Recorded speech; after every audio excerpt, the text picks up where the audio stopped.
தவக்காலம் 4ஆம் ஞாயிறு. இயேசுவின் அகப்பார்வை பெறுவோம். எனது விழியில் உனது பார்வை, எனது நாவில் உனது மொழிகள், எனது நெஞ்சில் உனது கனவு இறைவா. எனது விழியில் உனது பார்வை, எனது நாவில் உனது மொழிகள், எனது நெஞ்சில் உனது கனவு இறைவா. உனது வழியில் எனது பயணம், உனது வார்த்தை எனது வாழ்வு, உனது வாழ்க்கை எனது வழிகள் தலைவா. உனது வாழ்க்கை எனது வழிகள் தலைவா. எனது விழியில் உனது பார்வை, எனது நாவில் உனது மொழிகள், எனது அக்காலத்தில் பீர்பாலின் நுண்ணறிவும் சமயோசித ஆற்றலும் அவருடைய தீராத பிரச்சனைகளை தீர்த்து வைக்கும் மதிநுட்பமும் ஏற்படுத்திய புகழ் நம் நாட்டில் மட்டுமல்ல உலக நாடுகளிலும் பரவியது. பாரசீக மன்னர் ஷா பீர்பாலின் அறிவு கூர்மையை பற்றி கேள்விப்பட்டார். வியத்தகு ஆற்றல் படைத்த அந்த மனிதரை நேரில் காண ஆர்வம் கொண்டார். பீர்பாலை தனது நாட்டிற்கு சிறப்பு விருந்தினராக சில நாட்கள் அனுப்பி வைக்குமாறு அக்பருக்கு பாரசீக மன்னர் கடிதம் எழுதி கேட்டுக்கொண்டார். அதனை ஏற்றுக்கொண்ட அக்பரும் பாரசீக மன்னருக்கு சில பரிசு பொருள்களை பீர்பாலிடம் கொடுத்து அந்நாட்டிற்கு அனுப்பி வைத்தார். அங்கு சென்ற பீர்பாலுக்கு சிறப்பான வரவேற்பு அளிக்கப்பட்டது. பீர்பாலின் அறிவுத்திறனை காண விரும்பினார் பாரசீக மன்னர். மறுநாள் பீர்பால் அரசவைக்கு அழைத்து வரப்பட்டார். அதுவரை பாரசீக மன்னர் பீர்பாலை பார்த்ததில்லை. அங்கு 5 இருக்கைகள் போடப்பட்டிருந்தன. 5லும் ஒரே மாதிரியான முகத்தோற்றம் கொண்ட 5 பேர் அமர்ந்திருந்தனர். அதனால் அவர்களில் உண்மையான பாரசீக மன்னர் யார் என்பதை உடனடியாக பீர்பாலால் கண்டறிய முடியவில்லை. அப்போது அந்த 5 பேரையும் நன்றாக உற்று பார்த்தார்.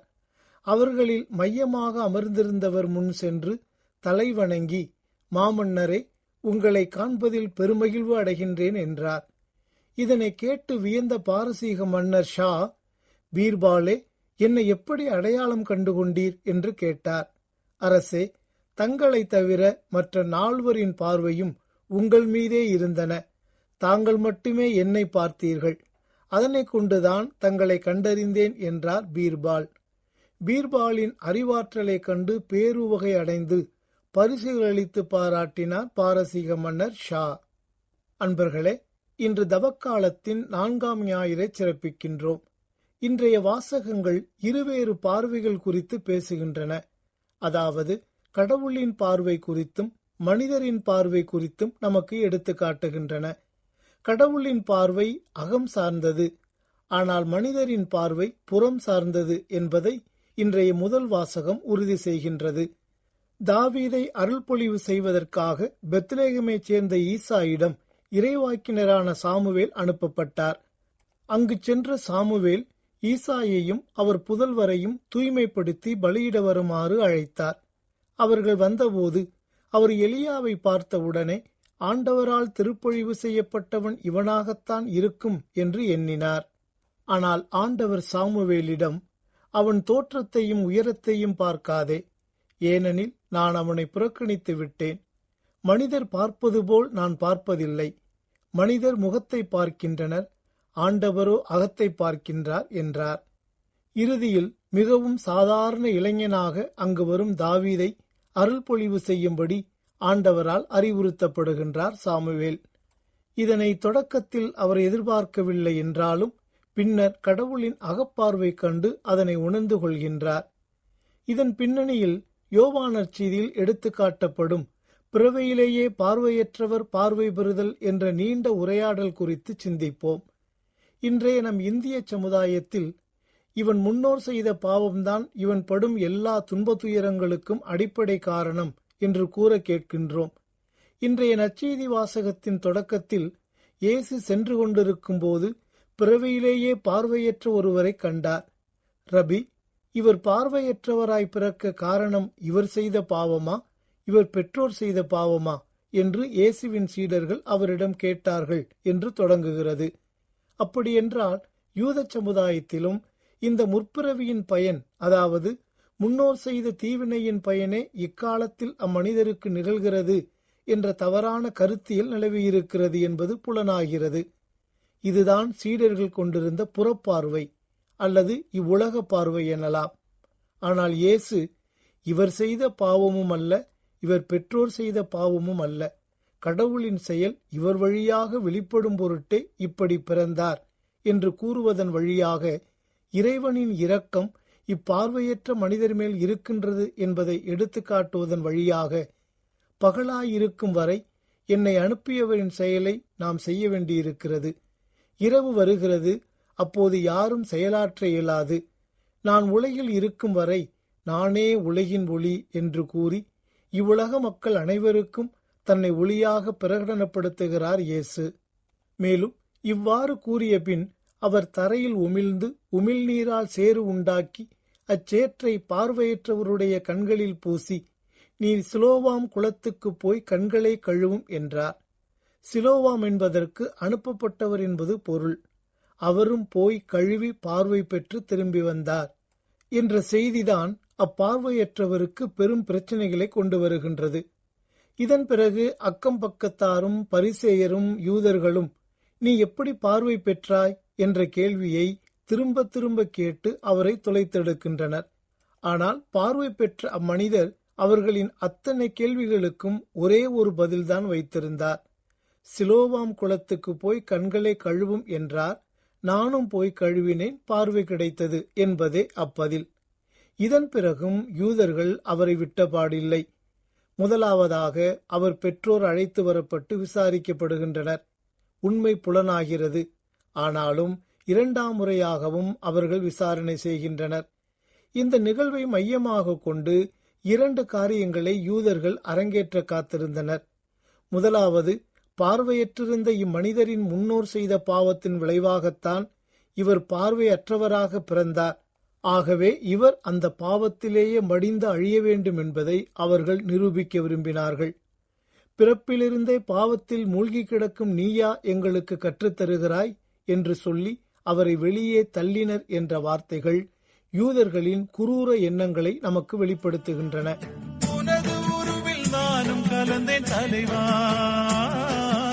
உனது நினைவில் நாளும் வளர்ந்தேன் இறைவா, உனது உருவில் நானும் கலந்தேன் தலைவா, உனது உறவில் என்னை இழந்து உனது உணர்வை என்னில் கரைத்து, உனது உறவில் என்னை இழந்து உனது உணர்வை என்னில் கரைத்து, உனது நினைவில் வாழ செய்தாய் தலைவா, உனது நினைவில் வாழ செய்தாய். இரண்டாவதாக, இயேசுவை ஒரு பாவியாக, ஓய்வு நாள் சட்டத்தை மீறுபவராக, போலி மெசியாவாக காட்ட வேண்டும் என்று யூதர்கள் வாய்ப்பு தேடிக் கொண்டிருந்தனர். பரிசேயருள் சிலர், ஓய்வு நாள் சட்டத்தை கடைபிடிக்காத இந்த ஆள் கடவுளிடமிருந்து வந்திருக்க முடியாது என்று பேசிக் கொண்டனர் என்றும், இம்மனிதன் ஒரு பாவி என்பது எங்களுக்கு தெரியும் என்றும் அவர்கள் அவரிடம், அவன் உனக்கு என்ன செய்தான், எப்படி பார்வையளித்தான் என்று கேட்டார்கள் என்ற இறைவார்த்தைகள் இந்த இரண்டாம் கருத்துக்கு சான்றாக அமைகின்றன. இதில் இன்னொரு முக்கியமான செய்தி ஒன்றும் மறைந்திருக்கின்றது.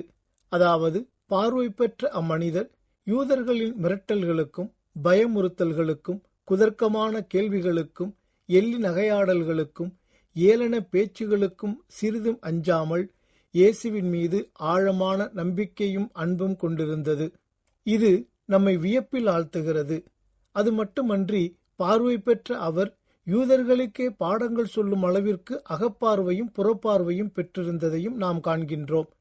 இந்த தர்க்கங்களின் போது, ஒருவேளை நீங்களும் அவருடைய சீடர்களாக விரும்புகிறீர்களோ என்று கேட்டார்.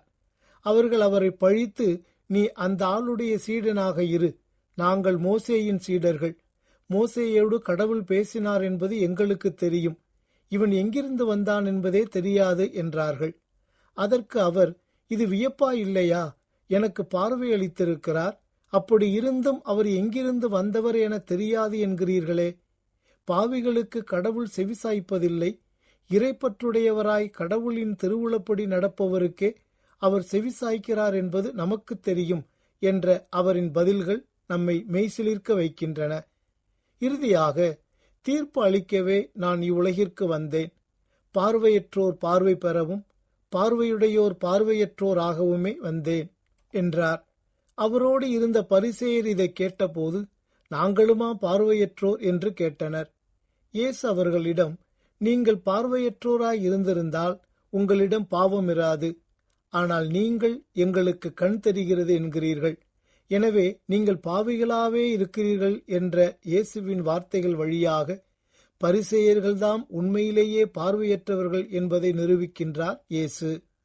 செயற்கரிய செய்வார் பெரியர், சிறியர் செயற்கரிய செய்களாகாதார் என்ற திருக்குறளில் பெருமை தரும் செயல்களை புரிவோரை பெரியோர் என்றும், சிறுமையான செயல்களையன்றி பெருமைக்குரிய செயல்களை செய்யாதவர்களை சிறியோர் என்றும் வரையறுத்துவிட முடியும் என்கிறார் வள்ளுவர்.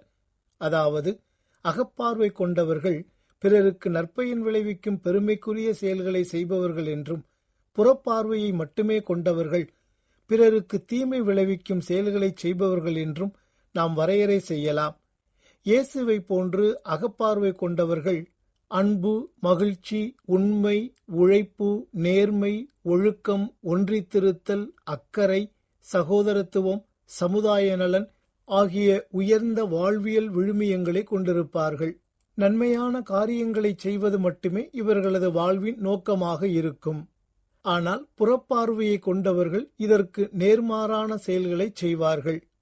இதனையே ஒரு காலத்தில் இருளாயிருந்த நீங்கள் இப்போது ஆண்டவரோடு இணைந்து ஒளியாயிருக்கிறீர்கள். ஆகவே ஒளி பெற்ற மக்களாக வாழுங்கள். ஏனெனில் ஒளியே எல்லா நன்மையையும் நீதியையும் உண்மையையும் விளைவிக்கிறது. ஆண்டவருக்கு உகந்தது எது என்பதை ஆராய்ந்து பாருங்கள். பயனற்ற இருளின் செயல்களை செய்கிறவர்களோடு உங்களுக்கு உறவு வேண்டாம். அவை குற்றமென எடுத்து காட்டுங்கள் என்று இன்றைய 2ஆம் வாசகத்தில் எடுத்துரைக்கின்றார் புனித பவுலடியார். ஆகவே என்னை சுற்றி உள்ளோரை இயேசுவின் அகப்பார்வை கொண்டு நோக்குகின்றேனா என்ற கேள்வியை எழுப்பி சிந்திப்போம். இயேசுவை போல் எல்லாரையும் பார்க்க கற்றுக்கொள்வோம். நமக்காகவே இறைத்தந்தையால் அனுப்பப்பட்டவரான இயேசு என்னும் சிலோவாம் குளத்திலே மூழ்கி புது பார்வை பெறுவோம். அதற்கான அருள்வரங்களுக்காக இந்நாளில் இறைவனிடம் மன்றாடுவோம். எனது பலமும் பலனும் நீயே இறைவா, எனது நெஞ்சில் நண்பன் நீயே தலைவா. எனது பலமும் பலனும் நீயே இறைவா, எனது நெஞ்சில் நண்பன் நீயே தலைவா. எனது துயரம் எனது அழுகை எனது சுமைகள் மாற்றும் உன்னை, எனது துயரம் எனது அழுகை எனது சுமைகள் மாற்றும் உன்னை எனது தோழனாக கொண்டேன் தலைவா, எனது ஜீவனாக கொண்டேன் இறைவா.